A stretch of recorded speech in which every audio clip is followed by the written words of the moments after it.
Praise the Lord. தேவனுடைய நாமத்திற்கு மகிமை உண்டாவதாக. எல்லாருக்குமே ஒரு சந்தேகம் இருக்கும்.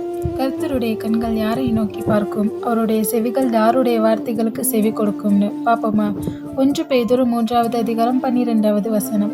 கர்த்தருடைய கண்கள் நீதிமான்கள் மேல் நோக்கமாய் இருக்கிறது, அவருடைய செவிகள் அவர்கள் வேண்டுதலுக்கு கவனமாய் இருக்கிறது. பார்த்தீங்களா?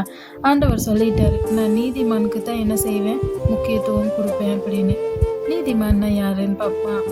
நீதிமான்னு சொல்லப்படுவாங்க கர்த்தருடைய வார்த்தைக்கு கட்டுப்பட்டு அவர் பிரியப்படுகிற பிள்ளைகளாக நடக்கிறவங்க தான் நீதிமான்னு சொல்லுவாங்க. அப்போ உங்களுடைய சத்தமும் என்னுடைய சத்தமும் கர்த்தருக்கு கேட்கல அப்படின்னா நம்ம கர்த்தர் பிரியப்படாத ஏதோ ஒரு காரியத்தில் இருக்கணும்னு அர்த்தம். ஸோ கர்த்தர் நம்முடைய காரியங்கள் எல்லாத்தையும் கேட்கணும், செவி கொடுக்கணும் அப்படின்னா அவர் பிரியப்படுகிற பிள்ளைகளாக நம்மளும் நீதிமானை போல வாழ கற்றுக்கொள்வோமாக. கர்த்தர் தாமே உங்கள் ஒவ்வொருவரையும் ஆசீர்வதிப்பாராக. இதே போல வார்த்தைகளை கேட்கணும்னு இந்த சேனலை சப்ஸ்கிரைப் பண்ணுங்கள். உங்களுக்கு பேசினது போல் இந்த வார்த்தை மற்றவங்களுக்கும் போய் சேரணும்னு ஷேர் பண்ணுங்கள்.